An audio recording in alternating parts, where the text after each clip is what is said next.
शिव जी सती माता के साथ अगस्त मुनि के आश्रम से निकलते हैं और वापस अपने घर की तरफ प्रस्थान करते हैं।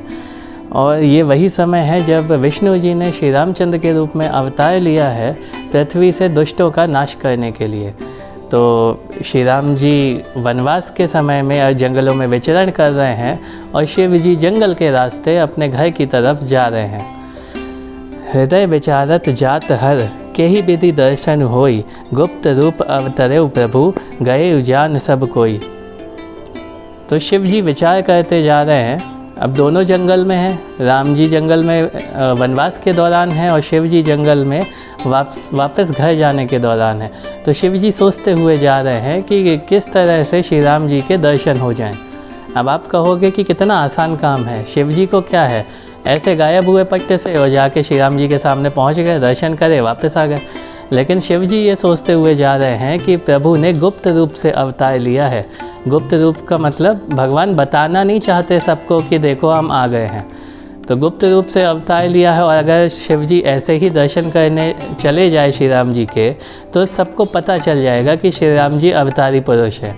और सबको पता चल जाएगा तो क्या होगा, इतना बड़ा कांड होगा जो रावण करने जा रहा था, सीता जी का अपहरण करने जा रहा था, उसको भी पता चल जाता कि अरे ये तो विष्णु जी आए हैं मानव रूप में। तो इसीलिए शंकर जी बड़े टेंशन में हैं, बड़े परेशान हैं कि कैसे अपने ईश्वर के दर्शन किए जाएं। रावण मरण मनुज कर जाचा, प्रभु विधि बचन कीन चह साचा, जो नहीं जाऊं रही पछतावा, करत विचारु न बनत बनावा। तो रावण ने अपनी मृत्यु का जो वरदान मांगा था कि रावण की मृत्यु कैसे हो, वो ब्रह्मा जी से उसने कहा था कि मानव के हाथ में हो। तो उसको भी पता था मानव ऐसे तो उसको मार नहीं सकता, लेकिन विष्णु जी अगर मानव रूप में अवतार लेके उसको मारने जा रहे हैं और ये बात अगर प्रकट हो जाती सबके सामने तो रावण का वध नहीं होता फिर। तो इसीलिए शंकर जी बड़े परेशान होके जा रहे हैं कि अगर नहीं मिलते भगवान से तो बड़ा पछतावा रहता है कि भगवान भी इसी जंगल में हैं, हम भी इसी जंगल में हैं और दर्शन नहीं कर पाए। और अगर मिलते हैं तो भी बड़े संकट की बात है कि भैया सबको पता चल जाना है कि ये भगवान है।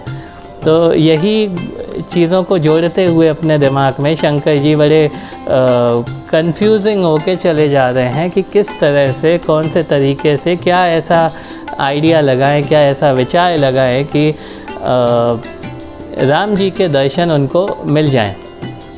एही विधि भय सोच बस ईशा, तेही समय जाई 10 शीशा, लीन नीच मारीच ही संगा, भयउ तुरत सोई कपट कुरंगा। ठीक इसी समय जब शंकर जी चिंता करते हुए चले जा रहे थे, सोचते हुए चले जा रहे थे, उस समय, ठीक उसी समय रावण मारीच के संग में जा रहा था और मारीच को उसने छल कपट से सोने का हिरण बना दिया। अब आप समझ गए होंगे कि ये प्रसंग किस तरफ, किस समय का है। जब रावण मारीच को लेके जाता है और सोने का हिरण बन के मारीच सीता जी के सामने जाता है और सीता जी का अपहरण होता है, ये वो समय है।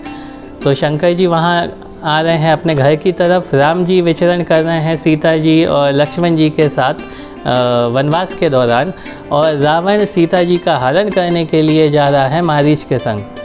तो बड़ा ही सब चीज़ें एक जगह आके फिक्स होने जा रही हैं।